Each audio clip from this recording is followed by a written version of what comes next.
Welcome back to QZ Stories, where real life turns stranger than fiction. What if I told you that a single coin, worth less than a pack of gum, could change your life forever? What if that coin bought you something that later turned into millions? But then powerful people came knocking, trying to rip it all away. This story is about courage, greed, and the fight for survival. And trust me, you'll want to stay until the end, because the twist will leave you stunned. If you love stories of ordinary people standing up to impossible odds, hit that subscribe button right now and join the QZ Stories family. It began with laughter. Not mine, the crowd's. I was at a small-town auction, the kind where old farmers offload rusted tools, chipped furniture, and forgotten junk. The room smelled like dust and grease. People weren't here for treasures, just bargains. Then the auctioneer held up a yellowed slip of paper. "Deed for a mountain cabin," he chuckled.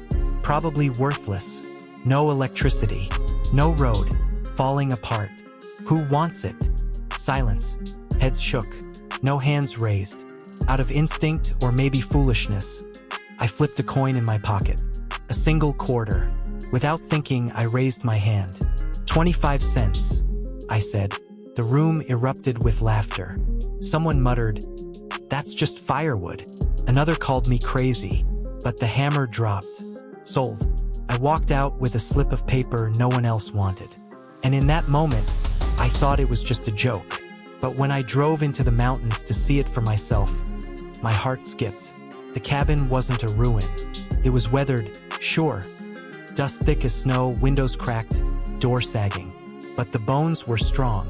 Stone chimney, timber beams, and beyond it, a glassy lake reflecting pine trees like mirrors. I didn't know it then, but this worthless gamble was about to turn into the fight of my life. I poured months into the cabin, scraping moss, patching the roof, clearing the overgrown path. Nights were silent but for the wind and owls. It became my sanctuary. Then, one winter evening, everything changed. News broke that the government had approved a luxury ski resort nearby. Billion-dollar investors, new roads, hotels, airports, and suddenly, property values in the valley exploded overnight. My phone rang nonstop. Realtors waved contracts in my face.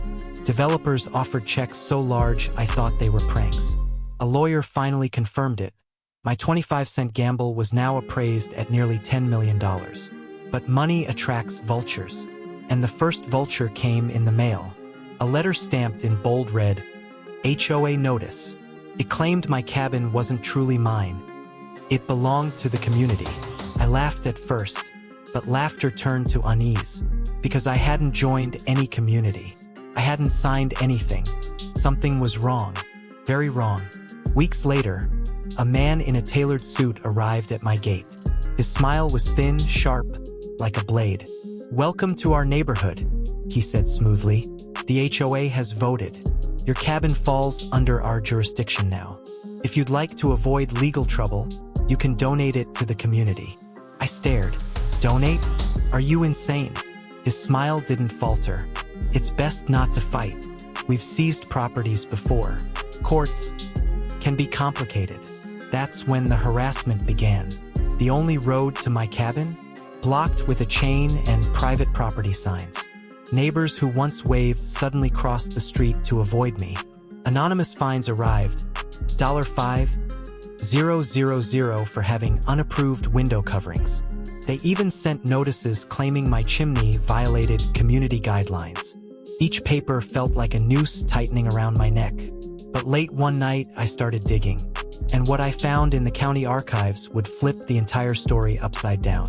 I spent hours combing through brittle records, pages no one had touched in decades. My hands were black with dust when I found it, the original deed. It was crystal clear. My cabin stood on independent land. Not only was it never under HOA control, the documents showed the HOA hadn't even existed when the cabin was built. But that wasn't the shocking part. In another file, I found maps. Maps the HOA had updated years later.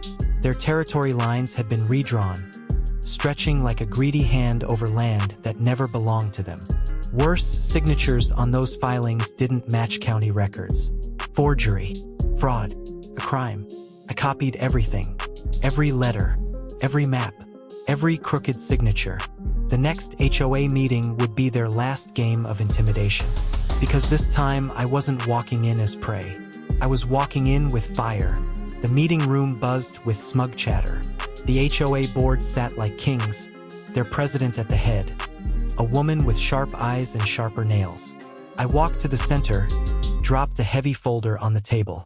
The sound echoed like a gunshot. "You don't own my cabin," I said. "In fact, these records suggest you don't own much of anything." They laughed, smirked, called me a liar. So I opened the folder. One by one, I read their names tied to falsified filings.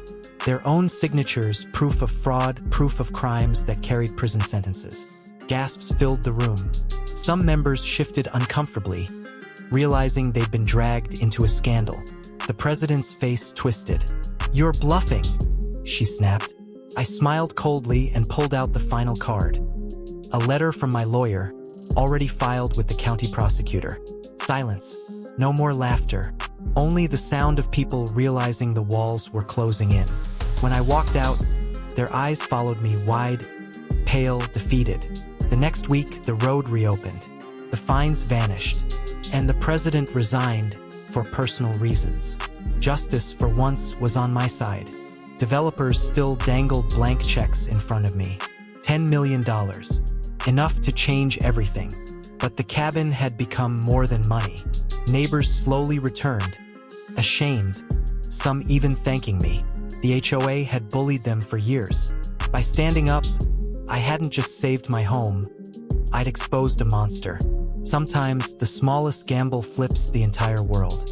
I still keep that quarter in my pocket. Not because it bought me a cabin, but because it bought me courage. So the next time someone tries to take what's yours, remember this story. Remember the cabin. Remember the quarter.